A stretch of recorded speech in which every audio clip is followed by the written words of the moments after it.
This is the book of Ecclesiastes. The words of the teacher, son of David, king in Jerusalem. Meaningless! Meaningless! Says the teacher. Utterly meaningless! Everything is meaningless. What does man gain from all his labor at which he toils under the sun? Generations come and generations go, but the earth remains forever. The sun rises and the sun sets, and hurries back to where it rises. The wind blows to the south and turns to the north. Round and round it goes, ever returning on its course. All streams flow into the sea, yet the sea is never full. To the place the streams come from, there they return again. All things are wearisome, more than one can say. The eye never has enough of seeing, nor the ear its fill of hearing. What has been will be again, what has been done will be done again. There is nothing new under the sun. Is there anything of which one can say, "Look, this is something new"? It was here already, long ago. It was here before our time. There is no remembrance of men of old, and even those who are yet to come will not be remembered by those who follow. I, the teacher, was king over Israel in Jerusalem. I devoted myself to study and to explore by wisdom all that is done under heaven. What a heavy burden God has laid on men! I have seen all the things that are done under the sun. All of them are meaningless, a chasing after the wind. What is twisted cannot be straightened. What is lacking cannot be counted. I thought to myself, "Look, I have grown and increased in wisdom more than anyone who has ruled over Jerusalem before me. I have experienced much of wisdom and knowledge." Then I applied myself to the understanding of wisdom, and also of madness and folly. But I learned that this, too, is a chasing after the wind. For with much wisdom comes much sorrow, the more knowledge, the more grief. I thought in my heart, "Come now, I will test you with pleasure to find out what is good." But that also proved to be meaningless.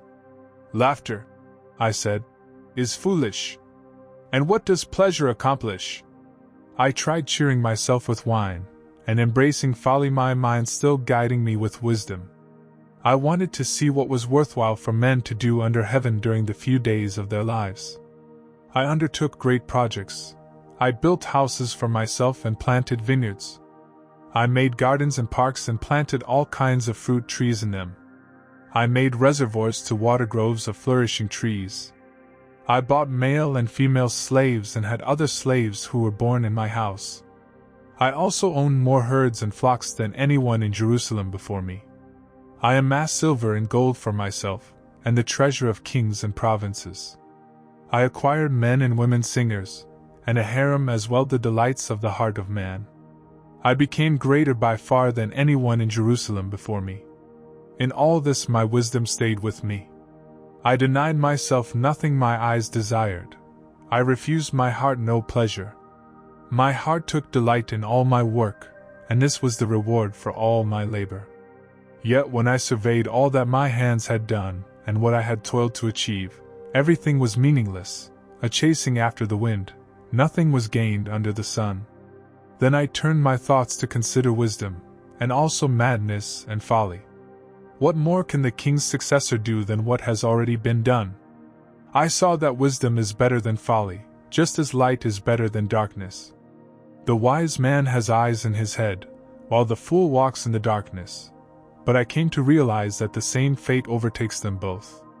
Then I thought in my heart, "The fate of the fool will overtake me also. What then do I gain by being wise?"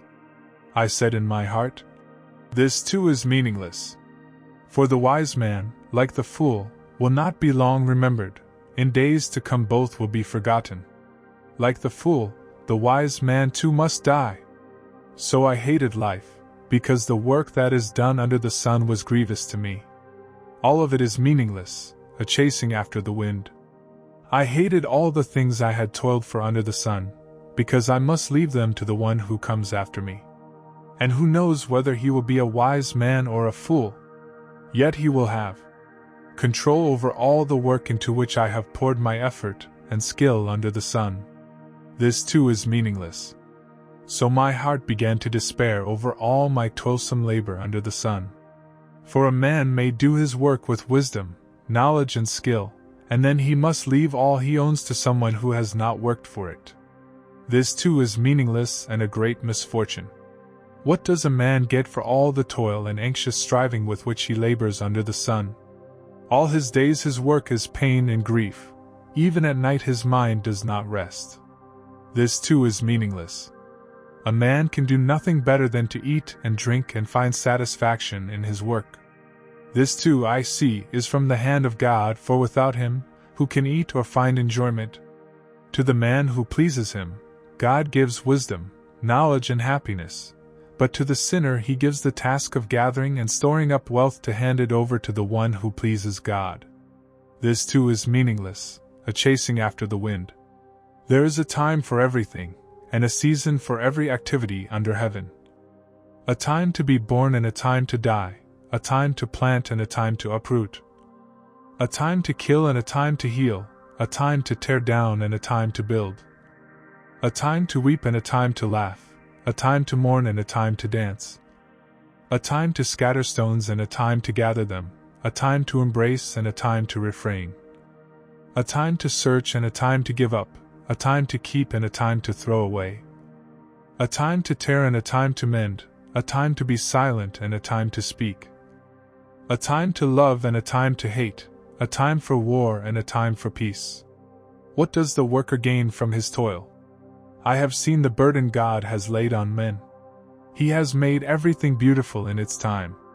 He has also set eternity in the hearts of men, yet they cannot fathom what God has done from beginning to end. I know that there is nothing better for men than to be happy and do good while they live. That everyone may eat and drink, and find satisfaction in all his toil. This is the gift of God. I know that everything God does will endure forever. Nothing can be added to it, and nothing taken from it. God does it so that men will revere him. Whatever is has already been, and what will be has been before, and God will call the past to account. And I saw something else under the sun. In the place of judgment wickedness was there, in the place of justice wickedness was there. I thought in my heart, God will bring to judgment both the righteous and the wicked, for there will be a time for every activity, a time for every deed. I also thought, as for men, God tests them so that they may see that they are like the animals. Man's fate is like that of the animals. The same fate awaits them both. As one dies, so dies the other. All have the same breath. Man has no advantage over the animal. Everything is meaningless. All go to the same place. All come from dust, and to dust all return. Who knows if the spirit of man rises upward and if the spirit of the animal goes down into the earth? So I saw that there is nothing better for a man than to enjoy his work, because that is his lot. For who can bring him to see what? Again I looked and saw all the oppression that was taking place under the sun. I saw the tears of the oppressed, and they have no comforter. Power was on the side of their oppressors, and they have no comforter. And I declared that the dead, who had already died, are happier than the living, who are still alive. But better than both is he who has not yet been, who has not seen the evil that is done under the sun.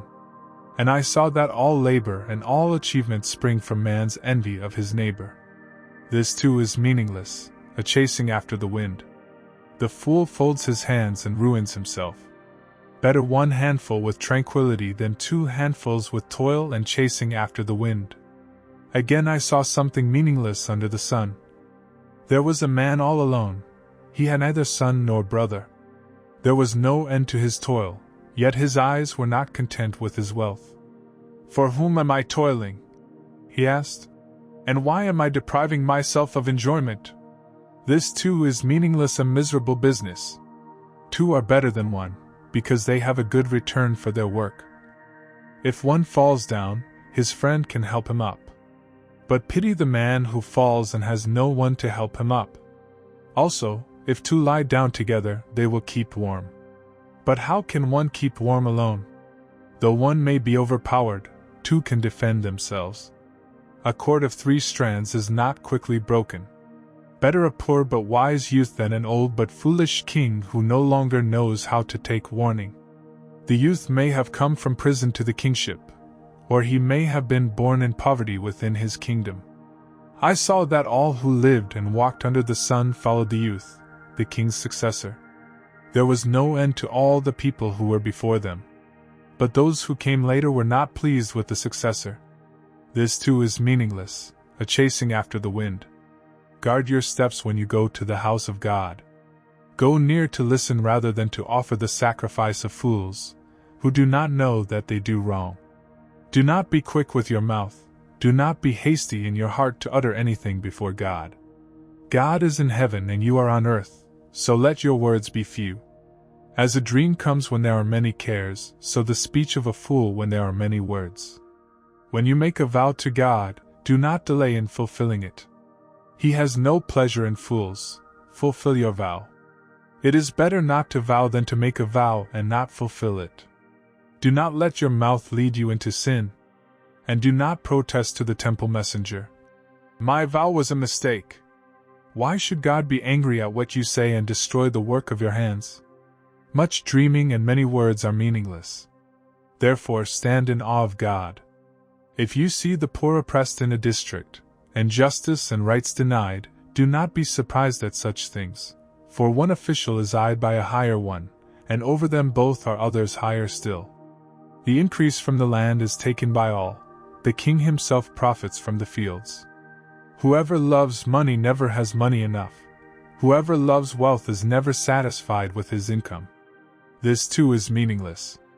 As goods increase, so do those who consume them. And what benefit are they to the owner except to feast his eyes on them? The sleep of a laborer is sweet, whether he eats little or much, but the abundance of a rich man permits him no sleep.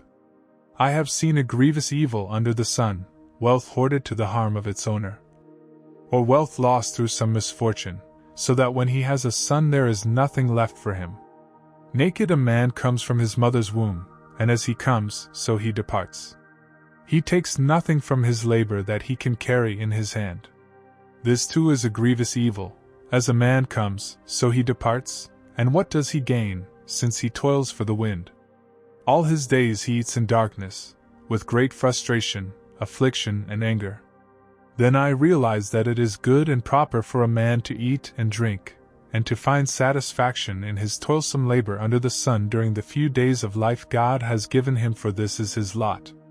Moreover, when God gives any man wealth and possessions, and enables him to enjoy them, to accept his lot and be happy in his work, this is a gift of God. He seldom reflects on the days of his life, because God keeps him occupied with gladness of heart. I have seen another evil under the sun, and it weighs heavily on men. God gives a man wealth, possessions, and honor, so that he lacks nothing his heart desires, but God does not enable him to enjoy them, and a stranger enjoys them instead. This is meaningless, a grievous evil.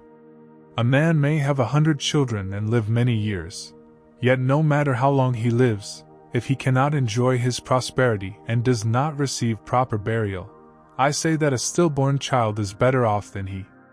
It comes without meaning, it departs in darkness, and in darkness its name is shrouded. Though it never saw the sun or knew anything, it has more rest than does that man. Even if he lives 1,000 years twice over but fails to enjoy his prosperity.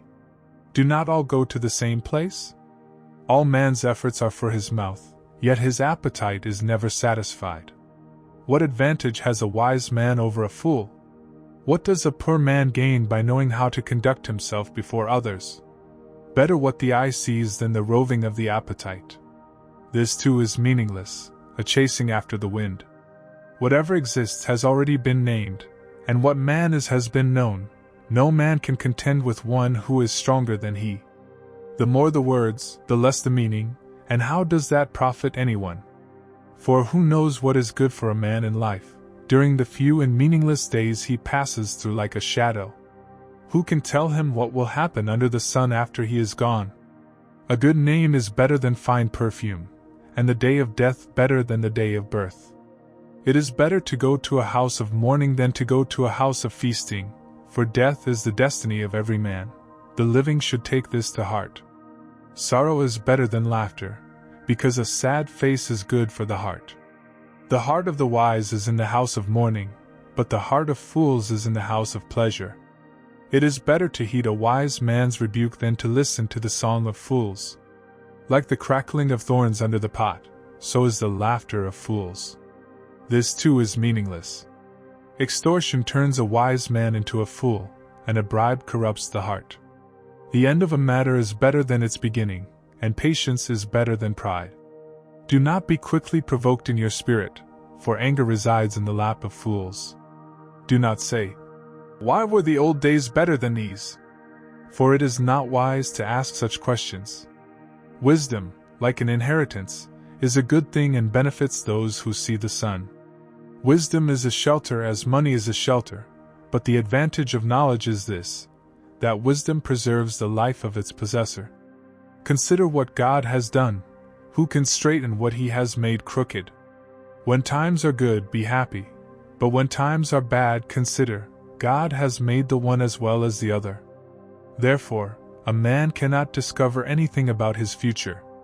In this meaningless life of mine I have seen both of these, a righteous man perishing in his righteousness, and a wicked man living long in his wickedness. Do not be over-righteous, either be over-wise. Why destroy yourself? Do not be over-wicked, and do not be a fool. Why die before your time? It is good to grasp the one and not let go of the other. The man who fears God will avoid all extremes. Wisdom makes one wise man more powerful than 10 rulers in a city. There is not a righteous man on earth who does what is right and never sins. Do not pay attention to every word people say, or you may hear your servant cursing you. For you know in your heart that many times you yourself have cursed others. All this I tested by wisdom, and I said, I am determined to be wise. But this was beyond me.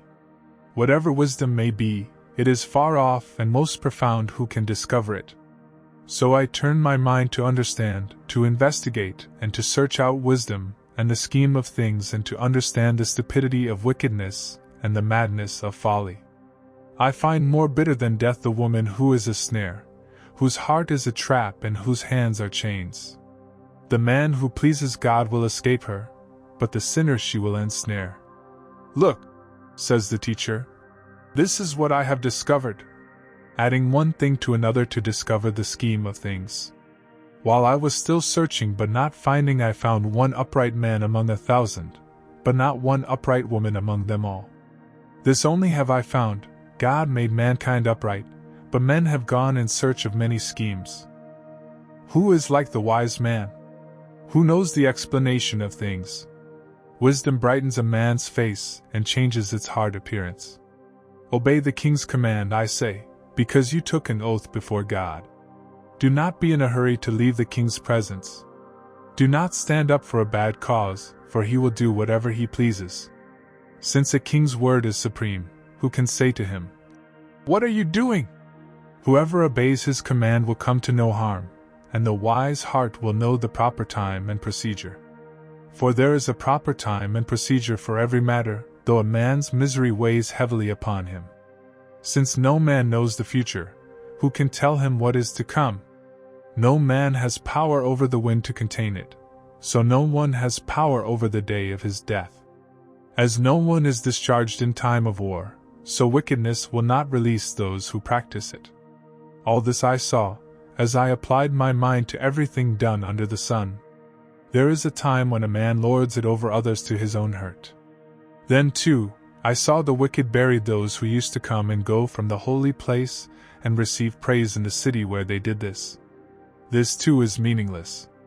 When the sentence for a crime is not quickly carried out, the hearts of the people are filled with schemes to do wrong. Although a wicked man commits 100 crimes and still lives a long time, I know that it will go better with God-fearing men, who are reverent before God. Yet because the wicked do not fear God, it will not go well with them, and their days will not lengthen like a shadow.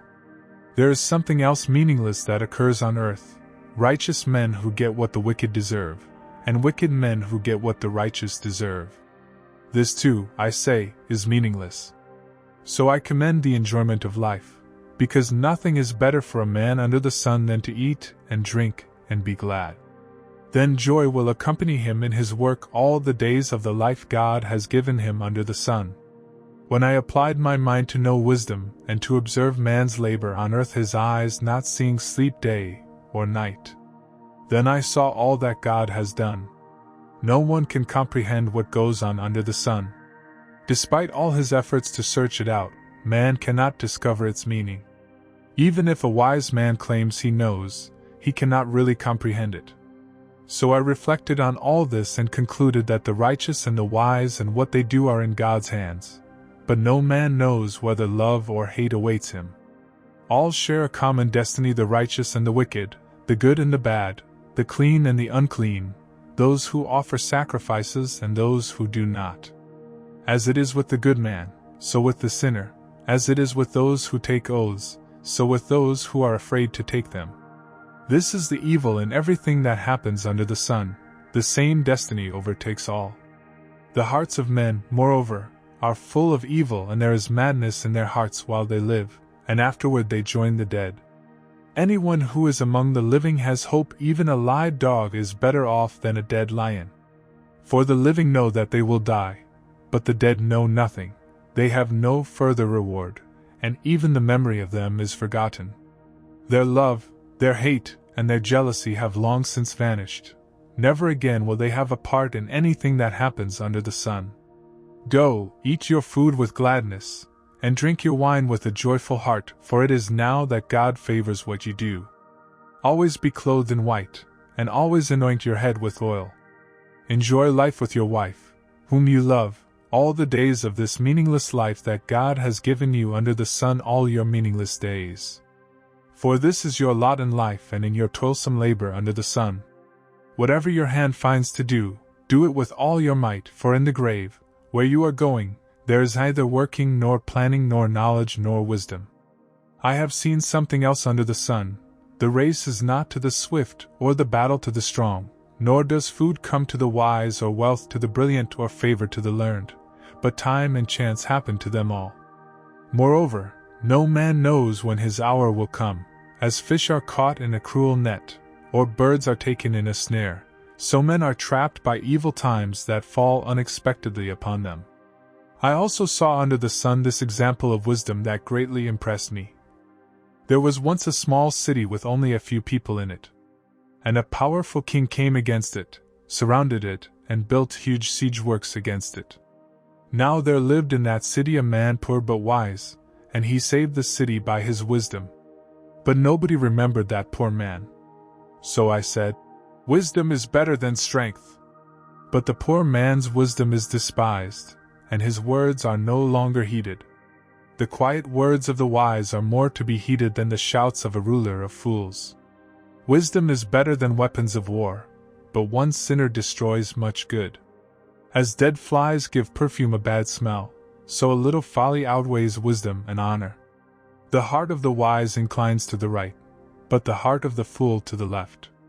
Even as he walks along the road, the fool lacks sense and shows everyone how stupid he is. If a ruler's anger rises against you, do not leave your post. Calmness can lay great errors to rest. There is an evil I have seen under the sun, the sort of error that arises from a ruler. Fools are put in many high positions, while the rich occupy the low ones. I have seen slaves on horseback, while princes go on foot like slaves. Whoever digs a pit may fall into it. Whoever breaks through a wall may be bitten by a snake. Whoever quarries stones may be injured by them. Whoever splits logs may be endangered by them. If the axe is dull and its edge unsharpened, more strength is needed, but skill will bring success. If a snake bites before it is charmed, there is no profit for the charmer. Words from a wise man's mouth are gracious, but a fool is consumed by his own lips. At the beginning his words are folly, at the end they are wicked madness, and the fool multiplies words. No one knows what is coming who can tell him what will happen after him. A fool's work wearies him, he does not know the way to town. Woe to you, O land whose king was a servant, and whose princes feast in the morning. Blessed are you, O land whose king is of noble birth, and whose princes eat at a proper time for strength, and not for drunkenness. If a man is lazy, the rafters sag. If his hands are idle, the house leaks. A feast is made for laughter, and wine makes life merry, but money is the answer for everything. Do not revile the king even in your thoughts, or curse the rich in your bedroom, because a bird of the air may carry your words, and a bird on the wing may report what you say. Cast your bread upon the waters, for after many days you will find it again. Give portions to 7, yes to 8, for you do not know what disaster may come upon the land. If clouds are full of water, they pour rain upon the earth. Whether a tree falls to the south or to the north, in the place where it falls, there will it lie.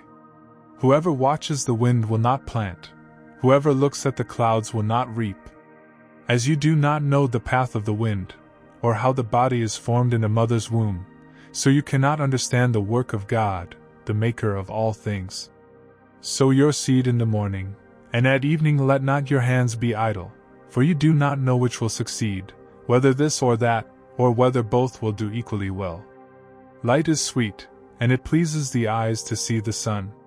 However many years a man may live, let him enjoy them all. But let him remember the days of darkness, for they will be many.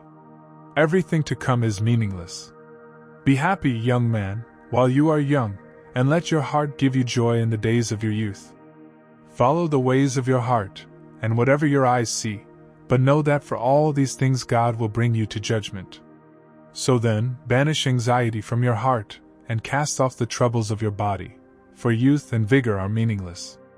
Remember your Creator in the days of your youth, before the days of trouble come and the years approach when you will say, I find no pleasure in them. Before the sun and the light and the moon and the stars grow dark, and the clouds return after the rain. When the keepers of the house tremble, and the strong men stoop, when the grinders cease because they are few, and those looking through the windows grow dim. When the doors to the street are closed and the sound of grinding fades, when men rise up at the sound of birds, but all their songs grow faint. When men are afraid of heights and of dangers in the streets, when the almond tree blossoms and the grasshopper drags himself along and desire no longer is stirred, then man goes to his eternal home and mourners go about the streets. Remember him before the silver cord is severed, or the golden bowl is broken, before the pitcher is shattered at the spring, or the wheel broken at the well, and the dust returns to the ground it came from, and the spirit returns to God who gave it. Meaningless! Meaningless! Says the teacher. Everything is meaningless! Not only was the teacher wise, but also he imparted knowledge to the people. He pondered and searched out and set in order many proverbs. The teacher searched to find just the right words, and what he wrote was upright and true. The words of the wise are like goads, their collected sayings like firmly embedded nails given by one shepherd. Be warned, my son, of anything in addition to them. Of making many books there is no end, and much study wearies the body. Now all has been heard. Here is the conclusion of the matter. Fear God and keep His commandments, for this is the whole duty of man. For God will bring every deed into judgment, including every hidden thing, whether it is good or evil.